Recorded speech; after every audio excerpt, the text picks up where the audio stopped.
Du point de vue des prophéties bibliques de la fin des temps, que considérez-vous comme étant la chose la plus étonnante qui se passe dans le monde aujourd'hui? J'ai récemment eu l'occasion de poser cette question à 17 experts de la prophétie biblique. Pour leurs réponses fascinantes, restez à l'écoute. Le ministère Agneau et Lyon présente.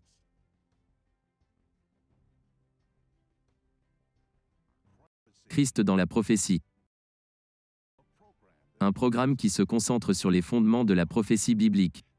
Pour montrer comment les événements actuels dans l'actualité sont liés aux prédictions bibliques des événements de la fin des temps. Et le bientôt retour de Jésus. Maintenant, notre invité, le Dr David Reagan. Salutations au nom de Jésus, notre bienheureuse espérance, et bienvenue à Christ dans la prophétie. Chaque année, je fais le point d'assister au congrès annuel de ce qu'on appelle le groupe d'études pré-trib. Il s'agit d'un groupe d'experts de la prophétie biblique qui sont unis dans leur conviction que l'enlèvement de l'Église aura lieu avant le début de la tribulation. C'est le sens du terme pré-trib. L'une des questions que j'ai récemment posées à ces 17 experts participant à la conférence pré-trib était une question large et générale sur les événements qui se déroulent dans le monde aujourd'hui. Plus précisément, j'ai demandé, du point de vue de la prophétie biblique de la fin des temps, que considérez-vous comme la chose la plus étonnante qui se passe dans le monde aujourd'hui? 9 des 17 experts ont concentré leurs remarques sur le même événement. J'aimerais commencer avec leurs réponses.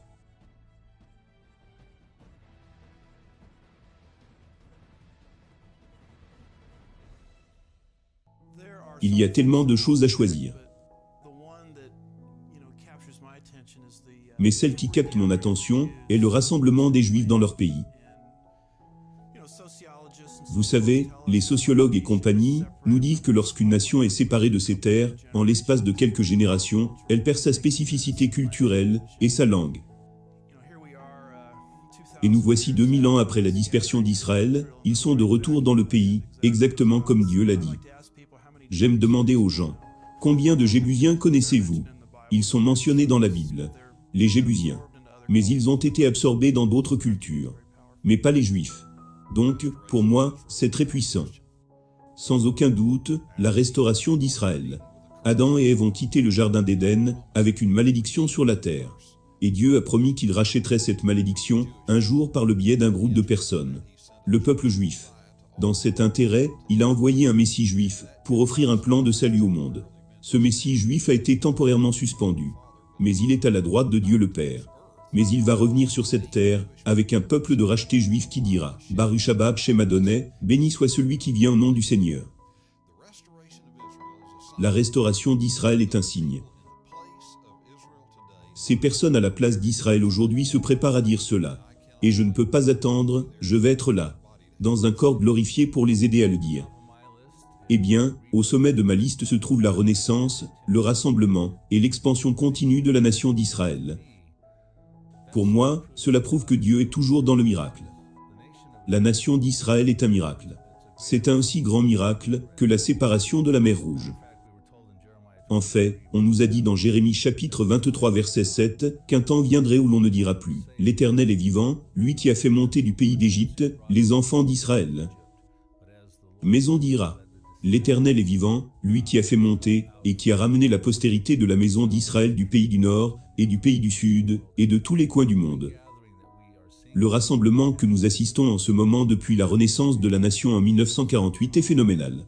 Le Seigneur, je vais juste prendre un moment là-dessus, le Seigneur a dû faire des choses incroyables. Il a dû créer l'inclination sioniste au sein du peuple juif. Il devait se débarrasser de l'Empire ottoman qui avait régné sur la région pour qu'il y ait une terre d'Israël. Il a dû vaincre le régime nazi qui voulait empêcher le retour des Juifs en Israël. Il devait donner aux Alliés les moyens de vaincre le régime nazi. Il a dû légiférer par le biais des Nations Unies, les plans de partage, afin qu'il puisse y avoir un Israël. Vous pouvez voir que c'est un grand miracle. Il a dû bâtir les forces de défense israéliennes pour défendre la nation, afin que sa prospérité puisse rester. Et il va aussi les faire prospérer. C'est donc un miracle majeur. Parce que nous savons qu'à un moment donné, la Russie va venir, dans Ézéchiel 38 et 39 contre la prospérité d'Israël. Donc, beaucoup de choses vont converger. La chose la plus étonnante, le fait qu'il y ait beaucoup de choses qui se passent en ce moment. Mais la clé est le peuple juif, qui est de retour dans leur terre. Et je pense que toutes ces choses sont censées commencer à se produire lorsque le peuple juif revient dans leur terre. Et nous le voyons, presque tout ce que la Bible a décrit sont comme des indications que la seconde venue est proche. Ce qui signifie que même l'enlèvement est encore plus proche. Donc, je dirais le peuple juif. Oui, les gens disaient à l'époque d'Hitler. Tout le monde pensait, oh, l'Antéchrist est ici, et ce n'était pas le cas. Parce que les Juifs n'étaient pas de retour dans leur terre.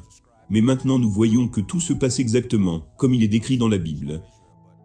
Eh bien, je dirais la nation d'Israël, mais je veux le dire sous cet angle. Nous assistons à un événement incroyable. Zacharie chapitre 12 versets 2 à 3 dit dans les derniers jours, Jérusalem sera une coupe d'étourdissement et une pierre lourde pour le monde. En d'autres termes, ce serait instable, donc l'instabilité de cette région est de nouveau devant nous. La Bible dit également que les nations du monde s'opposeraient littéralement à Israël. Je pense que c'est une prophétie étonnante qui se réalise littéralement aujourd'hui sous nos yeux. Vous voyez les nations, même l'Amérique, se retournent contre Israël. Mais c'est une prophétie. Maintenant, ce que j'aime dans les Écritures, la Bible dit que nous devons prier pour la paix de Jérusalem. Lorsque nous prions cette prière, littéralement nous prions pour que le Christ revienne, pour stabiliser cette région.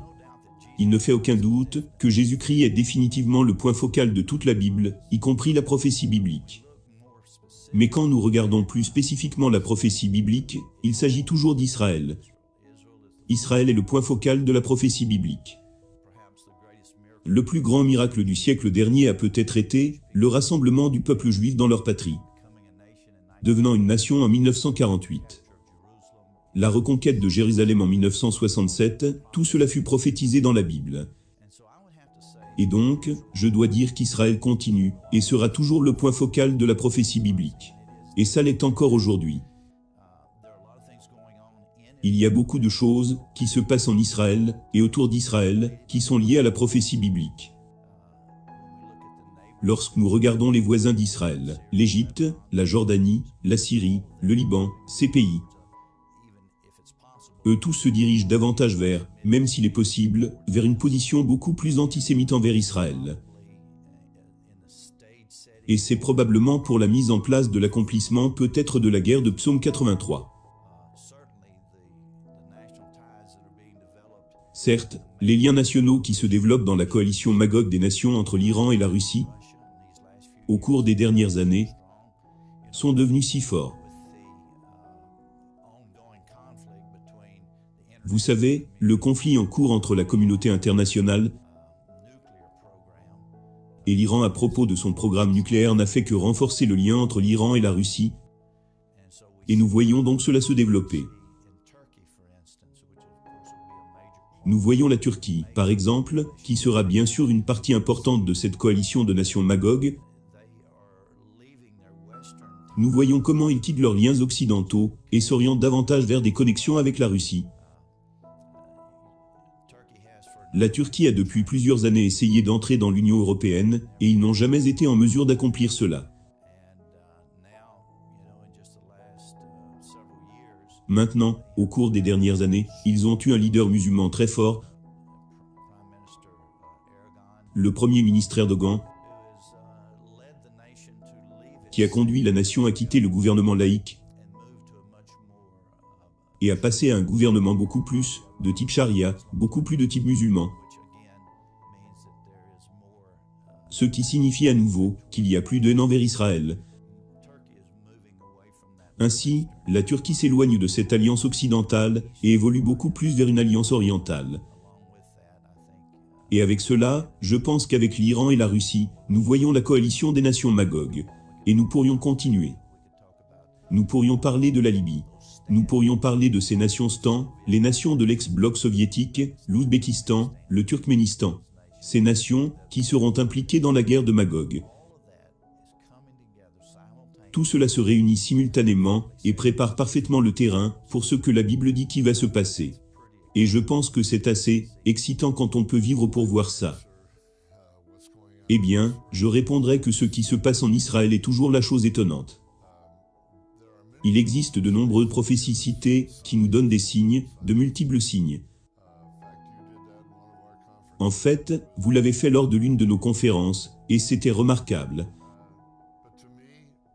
Mais pour moi, la chose la plus étonnante reste Israël. Tout ce que Dieu a dit sur Israël se réalise dans ce pays.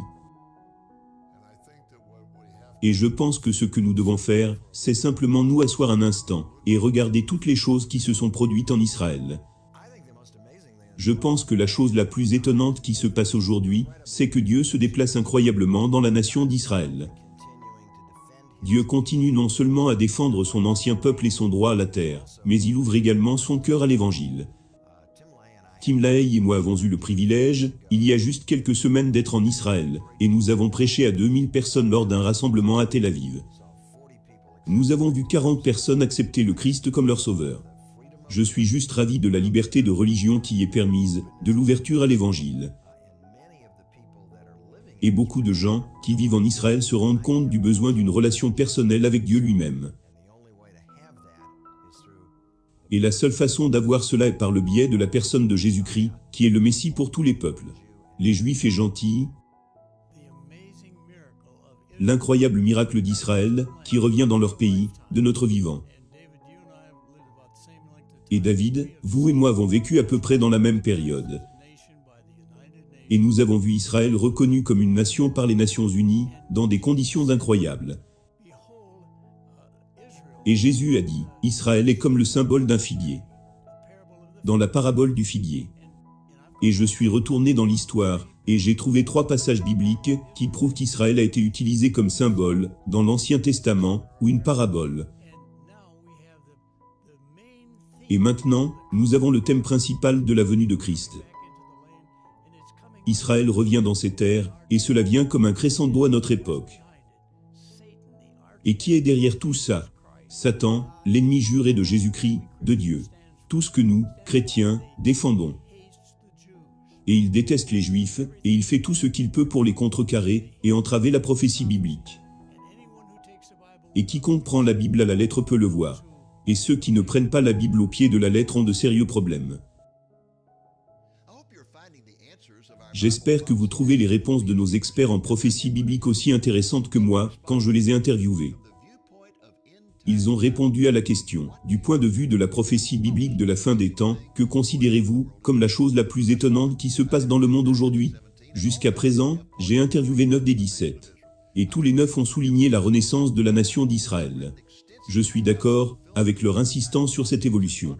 J'ai beaucoup écrit sur l'accomplissement des prophéties de la fin des temps dans l'Israël moderne, y compris mon dernier livre, Le peuple juif, rejeté ou aimé.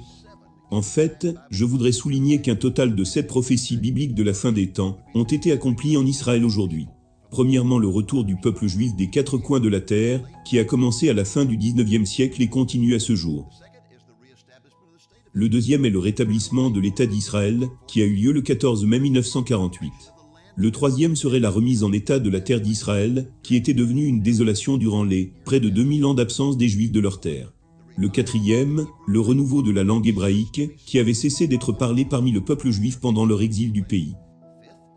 Cinquièmement, la réoccupation de la ville de Jérusalem, survenue le 7 juin 1967 pendant la guerre des 6 jours.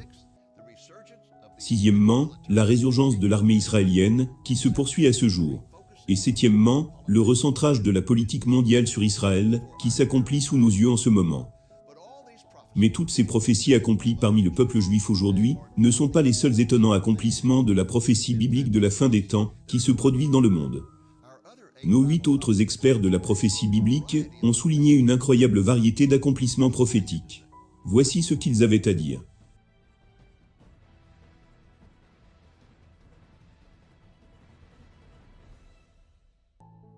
Eh bien, il y a peu de temps, ma réponse aurait été la nation d'Israël, et les événements à l'intérieur et autour de la nation d'Israël. Bien que je sois toujours fasciné par la renaissance d'Israël, je dois dire aujourd'hui que je suis plus étonné par l'apostasie dans l'Église. Nous voyons ce qui a été prophétisé dans 2 Thessaloniciens chapitre 2 verset 3, le grand déclin. Et je pense que l'accomplissement ultime se fera pendant les 7 années de tribulation. Nous assistons aujourd'hui à de nombreux chrétiens et pasteurs, en particulier des pasteurs, qui choisissent de tolérer l'immoralité. Des choses qui vont à l'encontre de la parole de Dieu. Nous voyons la divinité du Christ remise en question, la naissance virginale remise en question. Et nous voyons l'acceptation de choses comme l'homosexualité, au nom de la tolérance et de l'amour.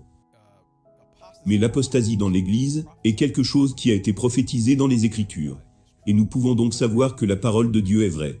Mais nous sommes à l'ère où beaucoup aujourd'hui cherchent à se tourner vers des fables.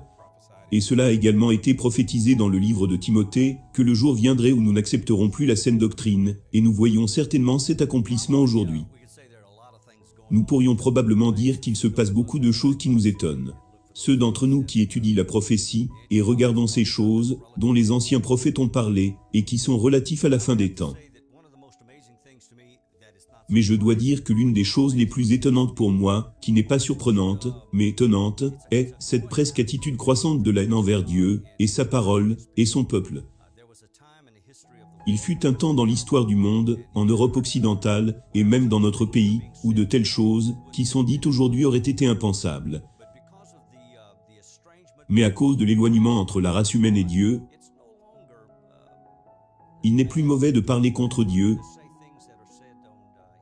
et de dire des choses qui sont dites dans les films, télévision, et même dans le domaine politique. Ces choses m'étonnent, parce qu'elles sont si précises concernant la prophétie biblique. Il est incroyable pour moi de voir comment l'apostasie, l'anti-Israël et l'immoralité se déroulent dans notre pays. Et comment cela s'accroît de façon exponentielle, et comment elle se lie en synchronisation avec toutes les autres prophéties et signes en même temps. C'est incroyable, cela me montre à quelle vitesse ou à quand bientôt le Seigneur revient. En fait, le docteur de John Walvour avait l'habitude de dire « J'ai toujours su que Thanksgiving était proche, parce qu'il faisait ressortir les décorations de Noël. » Nous savons donc qu'en raison des signes de sa seconde venue, nous savons que l'enlèvement est vraiment proche. Mis à part le miracle moderne d'Israël, je dois dire que c'est la reconstruction d'un troisième temple juif. Tout récemment, sur le site internet du Temple Institute, ils ont dit qu'ils ouvriraient une école pour les Kohanim. Ces juifs qui sont les descendants d'Aaron. Pour les former pour le service, pour le troisième temple juif. Et nous savons, selon la prophétie biblique, qu'il y aura un troisième temple juif. Tout ce qu'il faut faire, c'est aller dans Daniel chapitre 9 verset 27. Matthieu 24 verset 15, 2 Thessaloniciens 2 verset 3 à 4, et Apocalypse chapitre 11 verset 1 à 2. Il y aura un troisième temple juif, debout sur le mont du Temple, dans la ville de Jérusalem, selon la prophétie des 70e semaines de Daniel. Je pense de mon point de vue, parce que le rôle et le but de Dieu est de voir le peuple juif finalement venir à la foi. Qu'un réveil de croyance au sein de la communauté juive est vraiment étonnant. Vous ne le voyez pas tellement aux États-Unis. Vous en voyez dans certaines communautés messianiques qui se rapprochent. Mais dans d'autres parties du monde, dans l'ex-Union soviétique, dans certains de leurs pays satellites, et en Israël lui-même, il y a quelque chose de grand qui se produit. Ce qui selon nos normes est petit en proportion, mais en termes historiques, cela est grand. Et le résultat est que Dieu prépare ce reste pour le rôle qu'ils vont jouer, alors que nous entrons dans la période de tribulation. Et finalement tout Israël est sauvé pour le royaume millénaire. Je pense que c'est une chose étonnante de voir, et beaucoup le ratent, car moins de 1% des missions dans nos églises sont consacrées à Israël. Nous ne connaissons pas le peuple juif. Nous ne savons pas ce qui se passe. Sinon une poignée d'organisations juives qui s'adressent à leur propre peuple, qui ont une certaine conscience de cela, mais c'est vraiment étonnant.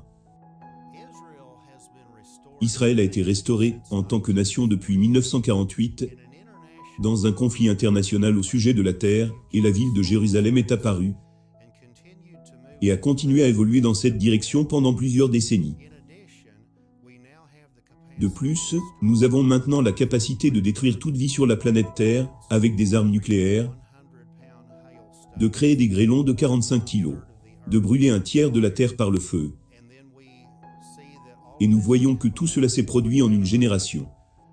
Les connaissances et les voyages ont augmenté, les connaissances désormais doublent tous les 2 ans. Nous avons la capacité de diffuser n'importe quel événement à un public mondial et de suivre les achats et ventes de tous les hommes partout dans le monde. Tout cela s'est produit dans la génération qui a suivi la Seconde Guerre mondiale et constitue une preuve solide de l'inspiration de la Bible. Je pense que cela se résumerait au mot dont j'ai entendu parler, convergence. Tant de choses se produisent en même temps. Mais, en particulier, je pense que la première chose est Israël, et les relations de l'ensemble de la communauté internationale avec Israël. Le processus de paix étant au centre de tout cela, car cela va droit au cœur de Daniel chapitre 9 versets 26 à 27, à un moment donné cela va être cette alliance. Donc, la chose la plus étonnante est les développements qui se mettent en place avec Israël. Deuxièmement, je pense à la coalition qui se développe comme indiqué dans Ézéchiel 38 et 39. Cela est très dans les actualités. L'Iran ou l'ancienne Perse qui en fait partie, et s'alignant avec la Russie, et se rapprochant de plus en plus de la Russie. Même notre propre administration semble vouloir apaiser l'Iran plutôt que de se tourner vers Israël. Le monde entier se détournant d'Israël. Même l'Amérique me préoccupe beaucoup. Et puis je pense que la situation économique serait la troisième évolution la plus étonnante, dans la mesure où le monde entier est évidemment au bord du précipice d'un changement économique complet. Et cela a été provoqué par tant de choses étranges, et si rapidement que cela est presque ahurissant. Et bien sûr, ce qui me touche est la mise en place, je crois, à une période post-enlèvement, et l'effondrement économique, etc., dans lequel le système antichrist d'Apocalypse chapitre 13 versets 16 à 18 apparaîtra, avec un système de transfert de fonds entièrement électronique d'une certaine façon, où les gens achètent et vendent par marque. Et bien sûr, de cela vient la marque qui, je crois, condamnera à jamais l'âme de l'homme à l'enfer qui prendra, homme ou femme. Et ce sont les trois principales choses que je vois qui sont étonnantes, en ce qui concerne les développements. Eh bien, historiquement, j'aurais répondu Israël qui redevient une nation. Je veux dire en 1948, une nation après 1900 ans, sortie de la poussière. Ensuite, plus j'étudie la prophétie biblique, et plus je vois les signes des temps, ces signes du temps de la fin en train de s'accumuler. Par exemple Daniel chapitre 12 verset 4. La connaissance grandit. Les voyages s'accroissent. Nous avons à nouveau Israël réuni en une nation. Apostasie dans l'Église.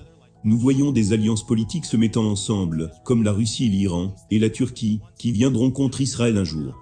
Toutes ces choses se produisent, alors comment en choisir une, parmi un éventail aussi étonnant? Eh bien, j'ai entendu le Dr Ron Rod utiliser ce mot convergence. La convergence qui signifie que tous ces signes se réunissent en une fois, pointant vers le retour prochain du Seigneur. Je pense que c'est ça le phénomène pour moi, dans la prophétie biblique, qui a le plus d'impact.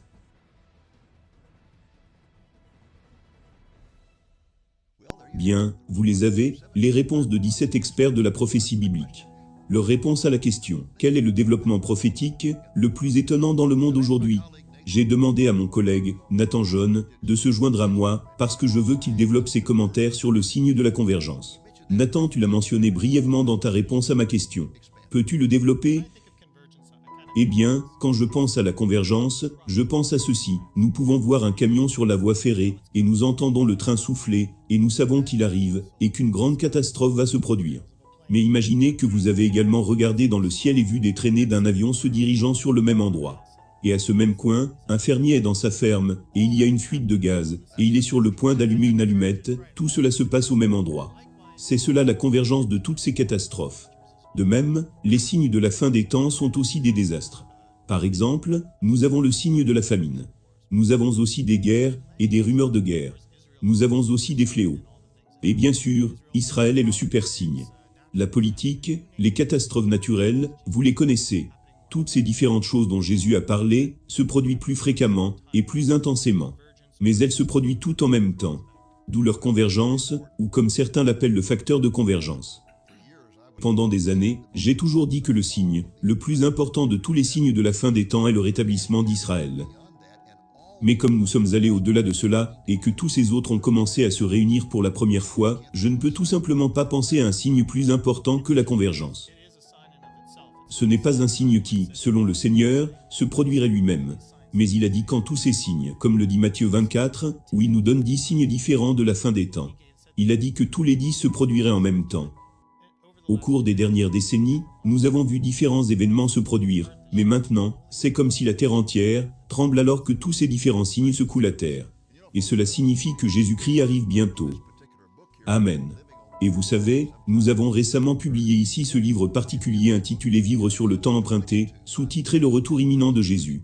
Et dans ce livre nous avons demandé, à 22 experts de la prophétie biblique dont Nathan, de nous donner leur opinion sur les signes des temps. Et ils l'ont fait. Et l'une des choses sur lesquelles ils se sont vraiment concentrés, était ce point de la convergence. Eh bien les amis, c'est notre programme pour cette semaine. J'espère que cela a été une bénédiction pour vous, et j'espère que vous serez de retour avec nous la semaine prochaine, lorsque nous vous présenterons plus de réponses de nos 17 experts de la prophétie biblique à la question. D'après la prophétie biblique, que pensez-vous qui va arriver à la nation d'Israël? Jusque-là, Nathan et moi, nous vous encourageons vivement à lever les yeux et à être vigilants, car notre rédemption approche.